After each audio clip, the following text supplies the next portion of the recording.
Hello, ladies and gentlemen. My name is Treka, and today we're going to be talking about the breaking news. Trump finally decided to pull out all US troops from Syria.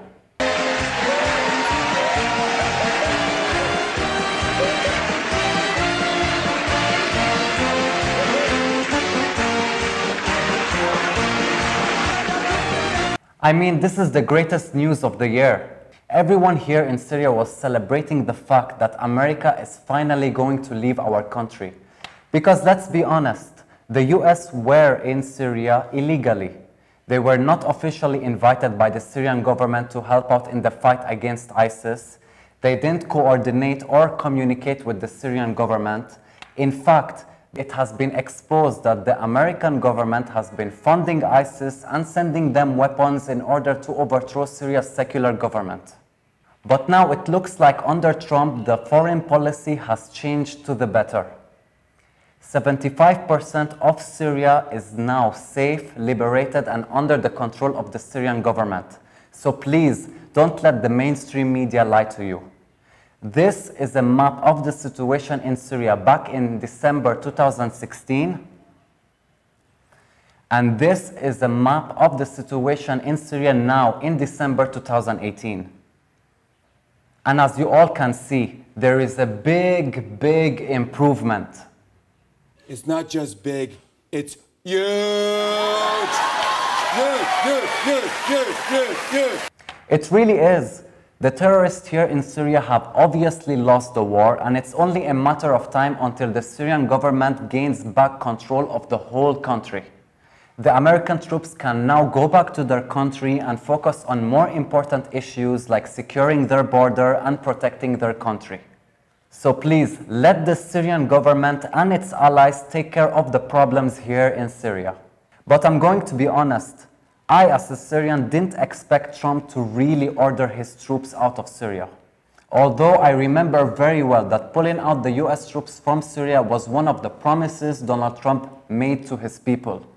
President Trump campaigned on a vow to keep America from getting too involved in foreign entanglements. And now he wants to make good on that promise in Syria.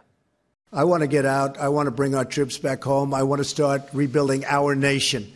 We will have, as of 3 months ago, $7 trillion in the Middle East over the last 17 years. We get nothing out of it. But I thought this was something very unlikely to happen because I knew that the people around him, you know, the swamp, the warmongers, the politicians, the media and corporation wouldn't allow him to do so. I even remember back in March 2018, Trump came out and said that we will be pulling out of Syria like very soon. We'll be coming out of Syria like very soon. Let the other people take care of it now.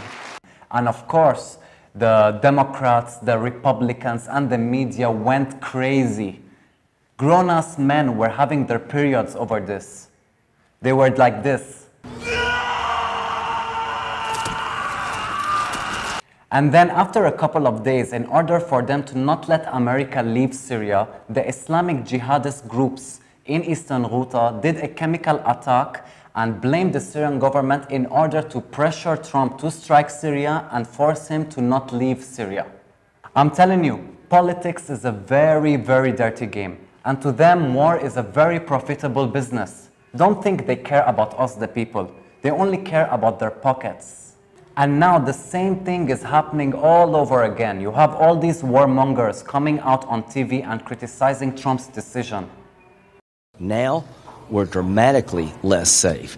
This is an Obama-like move. It's a terrible mistake, and unfortunately, I think we're going to pay a price for it if it's not reversed. I doubt there's anybody in the Republican caucus in the Senate that just isn't stunned by this precipitous decision that just like you woke up in the morning and made it.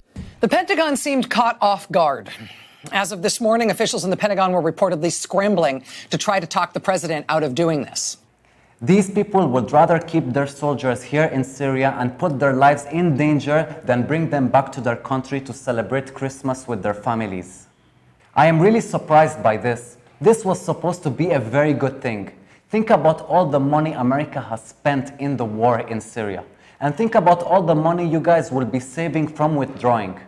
Think about the soldiers that are risking their lives every day here in Syria, and think about all the soldiers that have died because of the endless wars in the Middle East. For the first time in America's history, you guys now have a president that is against war and against a military intervention in the Middle East. And instead of you guys to praise him, you have hemorrhoids coming out on TV and criticizing him for it.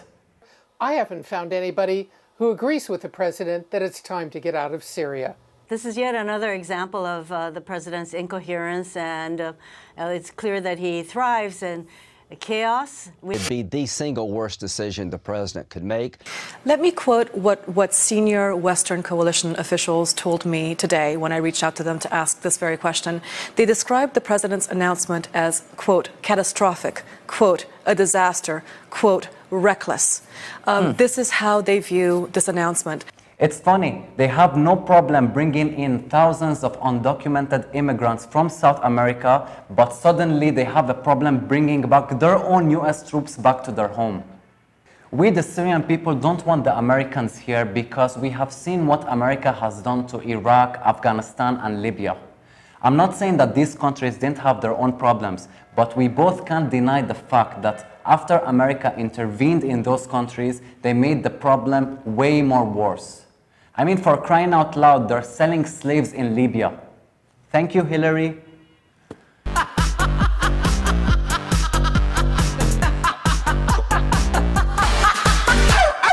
Do you guys think this is what we want here in Syria? Of course not. Ain't nobody got time for that. As a Syrian citizen, I support Trump's decision in pulling out the US troops just like he pulled out with Stormy Daniels. And I think all of you should support his decision too. Stop trying to be the policeman of the world and focus on your country and its problems. I wish you all the best. Anyways, that will be all for today. Thank you so much for watching. My name is Treka. Please make sure to share this video if you also support Trump's decision. And follow me on Facebook and YouTube to stay updated with my latest work. I wish you all peace.